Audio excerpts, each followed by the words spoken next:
오늘의 주요 뉴스입니다. 삼성전자가 올해 임원 인사에서 30대 상무와 40대 부사장 등 젊은 리더를 대거 발탁하며 미래성장 기반 구축에 나섰습니다. 포스코그룹이 리튬 상업 생산을 시작했습니다. 이로써 포스코그룹은 2차 전지 소재 원료부터 양극재, 전기 강판 등 전기차 핵심 소재 공급이 가능해졌습니다. 한화시스템이 국방신속획득 기술연구원 주관 398억 원 규모의 상용 저궤도 위성 기반 통신체계 사업 협약을 체결했습니다. 이 사업으로 미래군의 다양한 동시통합작전 수행을 위한 초연결 네트워크의 기반을 마련할 계획입니다. 올해 서울 빌라 월세 비중이 역대 최고치를 기록했습니다. 지난해 말부터 빌라를 중심으로 대규모 보증금 미반환 사태가 불거지면서 전세 계약에 대한 불신이 확산한 영향으로 풀이됩니다.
여러분 안녕하십니까? 센 경제라이브 시작합니다. 삼성전자가 30대 상무와 40대 부사장을 발탁하며 세대 교체에 속도를 내고 있습니다. 오늘 실시한 임원 인사에서 소프트웨어와 신기술 분야 인재가 다수 승진하면서 이 미래 성장 동력에도 힘을 싣는 모습인데요. 이재영 기자입니다. 삼성전자가 오늘 부사장 51명, 상무 77명, 펠로우 1명, 마스터 14명 등 총 143명의 임원 인사를 실시했습니다. 작년에 총 187명이 승진한 것과 비교하면 규모는 대폭 감소했습니다. 이번 인사는 미래 성장 동력을 강화하기 위한 신기술 분야 인재를 승진시킨 점과 젊은 리더 발탁을 통한 세대 교체를 이뤘다는 점이 눈에 띕니다. 마이크로 LED TV, 8K, QLED 등 프리미엄 제품 개발을 성공적으로 이끈 손태용 DX 부분 VD 사업부 마이크로 LED 팀장, 갤럭시 S 시리즈, 폴더블 등 주력 제품 하드웨어 개발을 주도한 김성은 DX 부분 MX 사업부 스마트폰 개발 2팀장 등이 부사장으로 승진했습니다. 또 세계 최초 게이트 올어라운드를 적용한 3나노 제품 양산화 성공에 기여한 현상진 DS 부분 CTO 반도체 연구소 차세대 공정개발실장, 갤럭시 스마트폰의 펀치홀 등을 구현한 양병덕 DX 부분 MX 사업부 디스플레이 그룹장 등 소프트웨어 전문가와 차기 신기술 분야 우수 인력도 다수 승진했습니다. 이번 인사에서는 30대 상무 1명과 40대 부사장 11명이 배출됐습니다. 작년보다는 규모가 줄었습니다. 갤럭시 S 시리즈 선행 개발을 주도한 손왕익 DX 부분 MX 사업부 스마트폰 개발 1그룹 상무가 이번 인사에서 유일한 30대 상무로 이름을 올렸습니다. 최연소 부사장 승진자는 황인철 DX 부분 MX 사업부 AI 개발 그룹장입니다.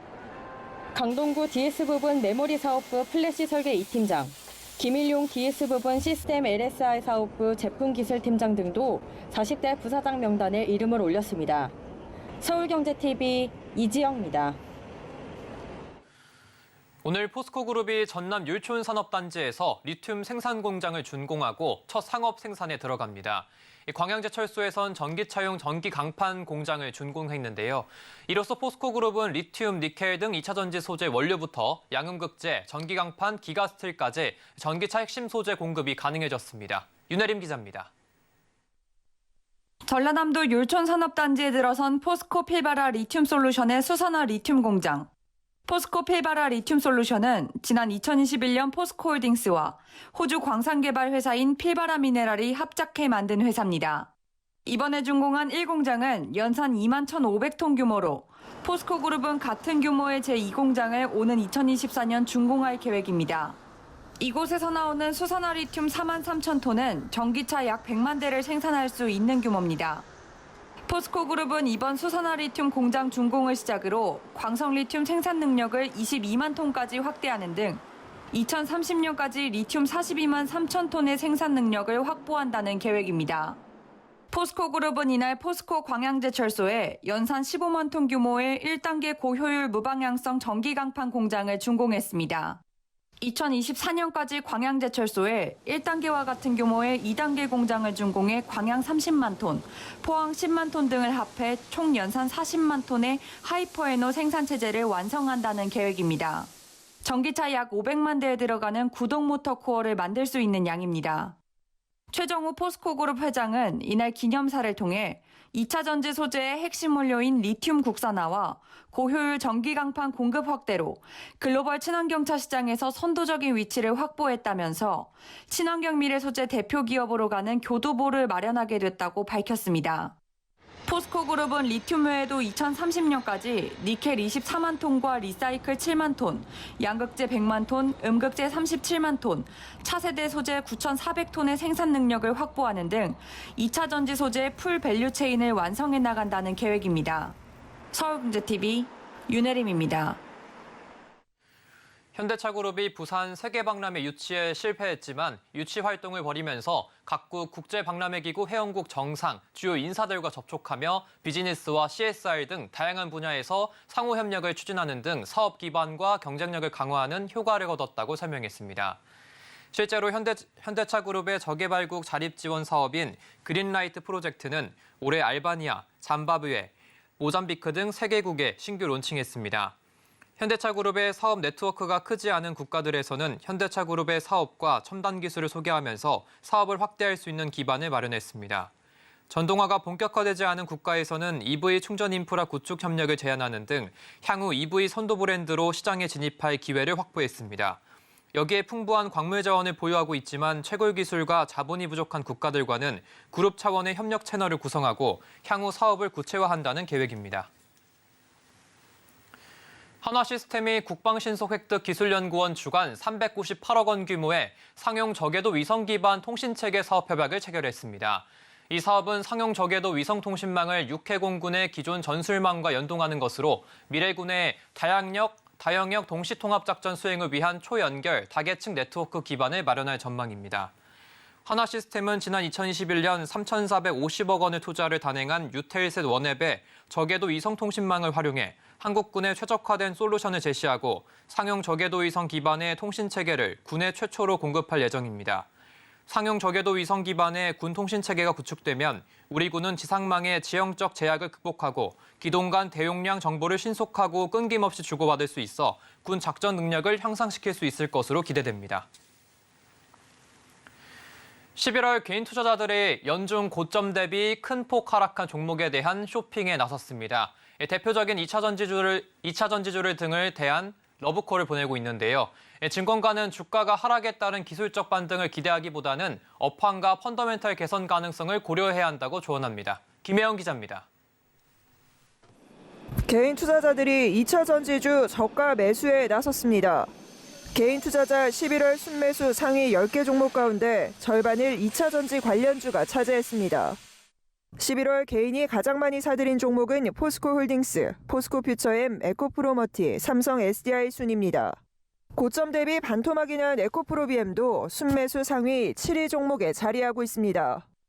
최근 전기차 판매 부진 우려에 리튬 가격 하락 등으로 2차 전지주가 조정을 받자 이를 저가 매수 기회로 활용하는 모습입니다.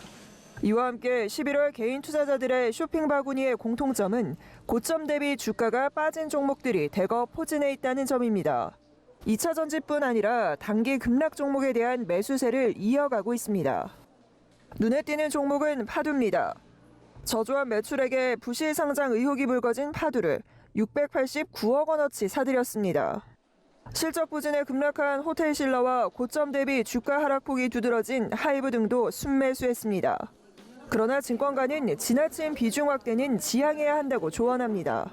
주가 하락에 따른 기술적 반등을 기대하기보다는 업황과 펀더멘털 개선 가능성을 고려해야 한다는 겁니다. 유한타증권은 미국 대선으로 인한 인플레이션 감축법의 불확실성과 수주 공백기 등으로 불확실성이 크다며 올해 4분기부터 시작돼 저조한 실적과 모멘텀 부재로 당분간 2차 전지 섹터의 비중 축소는 불가피하다고 지적했습니다. 서울경제TV 김혜영입니다. 금융위원회가 라임 옵티머스 등 사모펀드 사태와 관련해 판매증권사 최고 경영자 2명에게 중징계를 최종 결정했습니다. 금융위는 오늘 오후 정례회의를 열고 박정림 KB증권 사장, 양홍성 대신증권 사장, 부회장, 정영채 NH투자증권 사장에 대한 제재 안건을 논의하고 금융감독원이 내놓은 원안을 확정했다고 밝혔습니다. 이에 따라 박정림 사장에 대해서는 직무정지 3개월 제재를 조치했고 양홍석 부회장에게는 중징계 한 단계 낮은 주의적 경고를 내렸습니다. 또 정영채 사장에게는 문책경고 제재 조치안을 확정했습니다. 금융회사 임원의 제재는 주의적 경고, 문책경고, 직무정지, 해임권고 등 5가지입니다. 문책경고 이상을 중징계로 분류하는데 이 조치를 받으면 3년에서 5년간 금융사 취업이 제한됩니다. 금융감독원이 오늘 부서장 81명 중 68명을 변경하는 대규모 인사와 조직 개편을 단행했습니다. 이번 인사는 부서장 10명 중 8명으로 교체한 대형 인사이며 출범 이래 처음으로 시니어급 팀장을 본부 부서장으로 전격 발탁했습니다.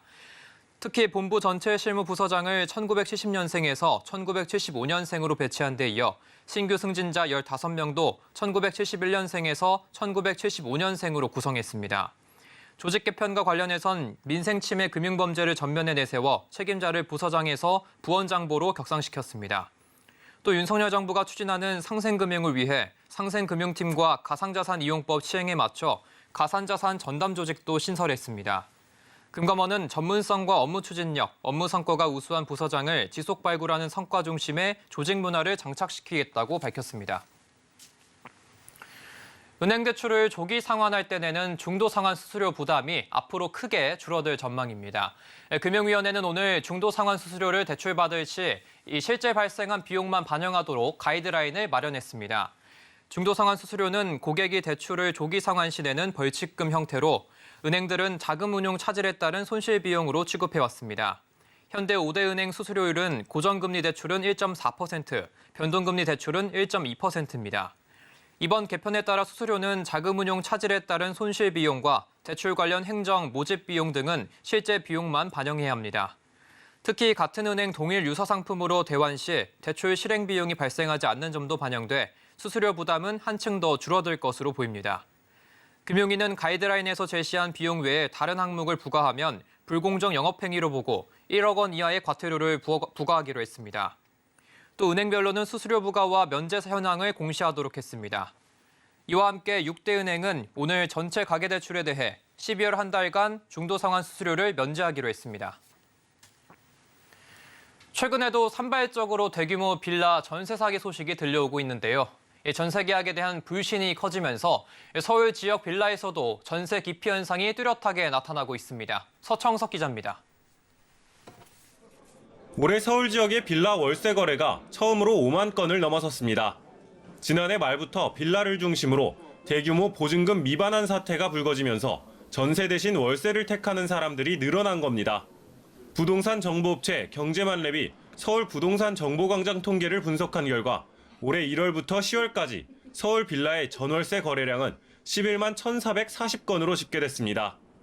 이 중 월세 거래량은 5만 1,984건으로 작년 같은 기간보다 10.6% 늘어 관련 통계를 집계한 2011년 이후 역대 가장 많은 수준을 기록했습니다. 빌라 임대차에서 월세가 차지하는 비중은 46.6%로 역대 최대치입니다. 월세 유형별로 보면 1월에서 10월 준전세 거래가 15,200건으로 지난해보다 22.3% 늘어 증가폭이 컸고 준월세와 순수월세는 각각 7.2% 증가한 32,140건, 1.3% 많아진 4,644건이었습니다. 월세 계약은 순수월세와 준월세, 준전세 등으로 분류할 수 있는데 순수월세는 보증금이 월세의 12개월치 이하인 경우에 해당하고 준월세는 보증금이 월세의 12에서 240개월치인 거래, 준전세는 보증금이 월세의 240개월치를 초과하는 거래를 의미합니다. 네, 전세 보증금을 돌려받을 수 없다는 불안감에 빌라 전세 거래가 급감하고 있습니다. 빌라 전세 수요가 빌라 준 전세나 아파트 전세로 옮겨갈 것으로 보입니다. 구별로 살펴보면 25개 자치구 가운데 송파구 월세 거래량이 8,321건으로 가장 많았고 강남구 3,325건, 강서구 3,192건, 광진구 3,029건 등 순이었습니다. 같은 기간 월세 규모가 100만 원 이상인 거래는 6,505건으로 작년 동기보다 74.7% 뛰며 역대 최다를 기록했습니다. 한편 올해 1월에서 10월 전세 거래량은 59,456건으로 작년 동기 대비 21.1% 줄었습니다. 서울경제TV 서청석입니다. 한국문화정보원이 K컬처의 디지털 전환에 속도를 내고 있습니다. 조선시대를 디지털로 재현해 문화체험을 하거나 자율주행 로봇이 박물관을 돌아다니며 유물을 소개하는 도슨트 역할을 하기도 하는데요. 문화 디지털 혁신을 주제로 열린 포럼 현장에 김효진 기자가 다녀왔습니다. VR 기기를 쓰자 조선시대 제주목 관할을 재현한 3D 가상현실이 펼쳐집니다. 시내에서 실제처럼 팔을 쏘고 전통 건축물을 살펴보며 한국 전통 문화를 체험할 수 있습니다. 한편에선 자율주행 문화 해설 로봇이 공주 박물관 유물을 소개합니다. 자율주행과 로봇 기술을 문화 데이터에 접목한 겁니다. 한국문화정보원이 주관한 문화체육관광 디지털 혁신 포럼 현장. 전 세계적인 관심을 받고 있는 K컬처를 중심으로 디지털 기반의 문화정책과 서비스 발굴을 위해 마련된 자리입니다. 공공만이 갖고 있는 문화 데이터를 잘 수집 연계해서 민간이 활용할 수 있도록, 그래서 자유롭게 창작이 될 수 있도록 지원할 수 있는 부분들이 굉장히 중요하다고 생각을 합니다. 이날 포럼에선 뇌과학자인 장동선 한양대학교 교수가 AI와 문화산업의 미래를 주제로 기조연설에 나섰습니다. 장 교수는 AI 시대에 중요해진 건 커뮤니티와 연결이라며 데이터를 최적화시키는 일은 AI가 하고 인간은 자신만의 관점과 비전을 모아 집단지성으로 새로운 것을 창조하는 개척자 역할을 해야 한다고 강조했습니다. 한편 포럼에 앞서 열린 문화 디지털 혁신 공모전 시상식에서 시각장애인용 보조 공학기기를 만드는 소셜벤처 다시 최우수상을 받았습니다. 이 회사는 시각장애인을 위한 베리어프리 키오스크를 통해 박물관과 전시물을 안내받고 스마트폰 앱과 연동된 모바일 촉각 디바이스로 경로와 전시 안내를 받아 이동하면서 전시물을 감상할 수 있는 인터랙티브 데스크를 개발해 수상의 영예를 안았습니다. 서울경제TV 김유진입니다.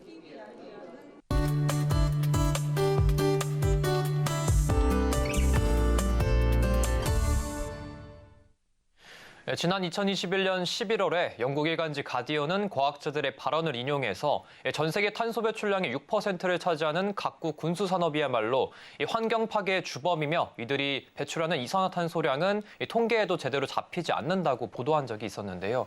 2년이 지난 올해 11월 7일에 영국 싱크탱크 코먼웰스와 미국 싱크탱크 기후와 공동체 프로젝트는 미국과 영국군이 배출한 탄소로 인한 피해액이 138조 원이나 된다고 발표했습니다.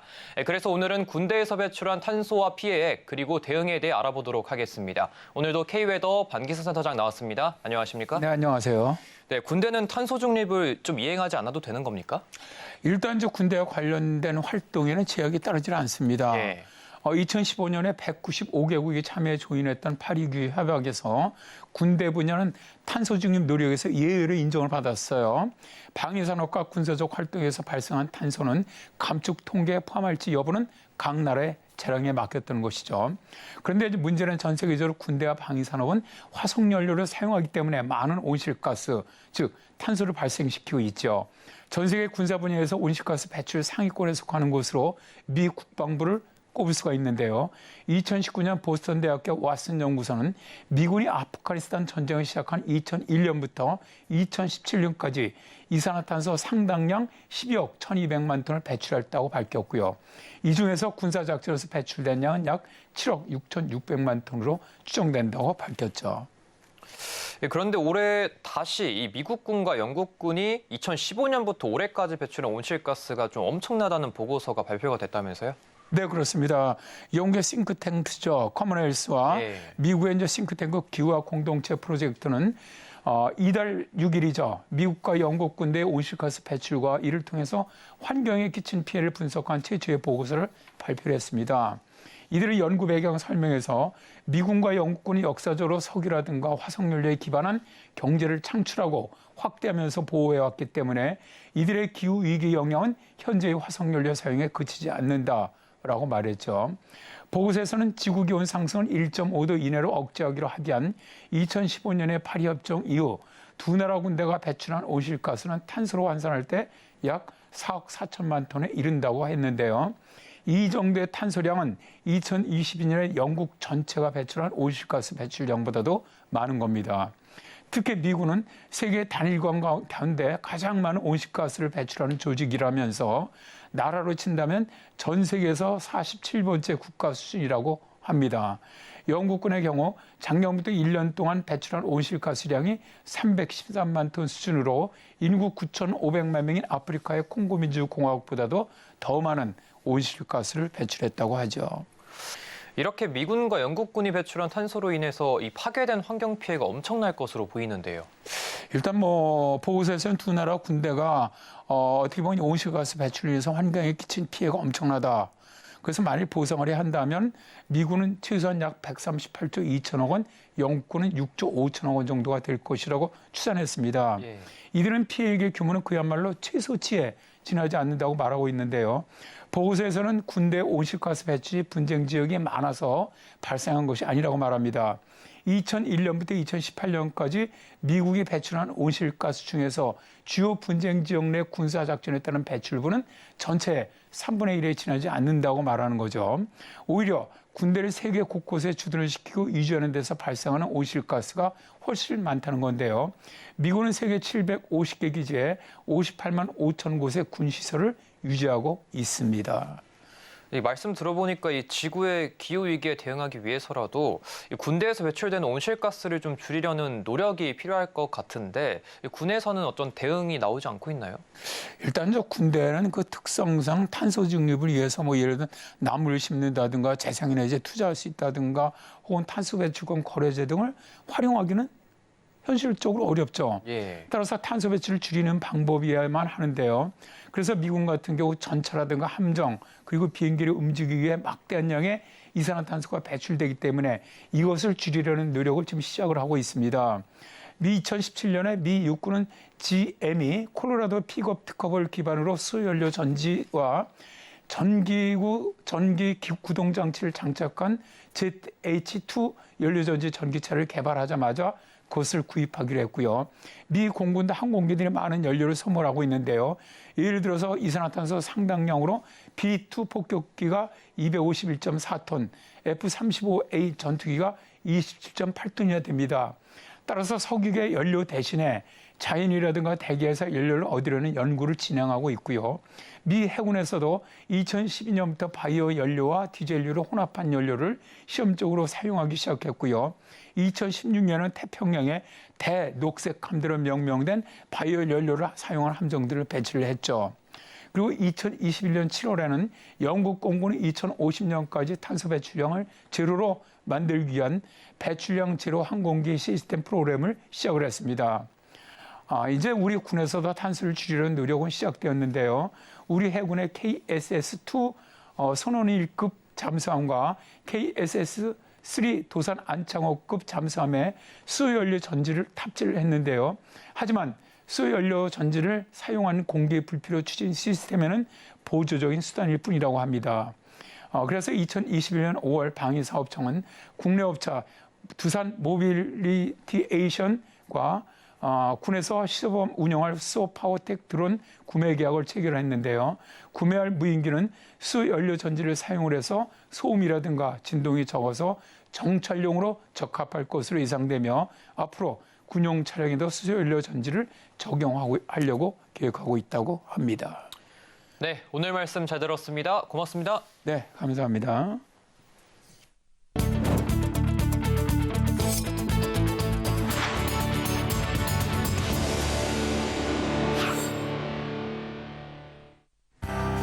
윤석열 대통령은 오늘 2030 세계박람회 부산 유치 불발과 관련해 국민 여러분들에게 실망시켜드린 것에 대해 정말 죄송하다며 모든 것은 제 부족함이라고 말했습니다. 그러면서 엑스포 유치는 실패했지만 이러한 우리나라의 국토 균형 발전 전략은 그대로 추진될 것이라고 덧붙였습니다. 3분기 합계 출산율이 0.7명으로 3분기 기준 역대 최저치를 기록했습니다. 연말로 갈수록 출생아가 줄어드는 흐름을 감안하면 4분기 0.6명대로 떨어질 가능성이 있습니다. 재건축 초과이익 환수제를 완화하는 내용의 법안이 국회 국토교통위원회 국토법안 소위원회를 통과했습니다. 이로써 노무현 정부 때 2006년 도입 이후 17년 만에 제도가 조정될 가능성이 커졌습니다. 이태원 참사가 일어난 골목에 불법 증축한 혐의로 기소된 헬민턴 호텔 대표 이모 씨에게 오늘 800만 원의 벌금형이 선고됐습니다. 참사 발생 1년 1개월 만에 내려진 관련 재판의 첫 선고입니다.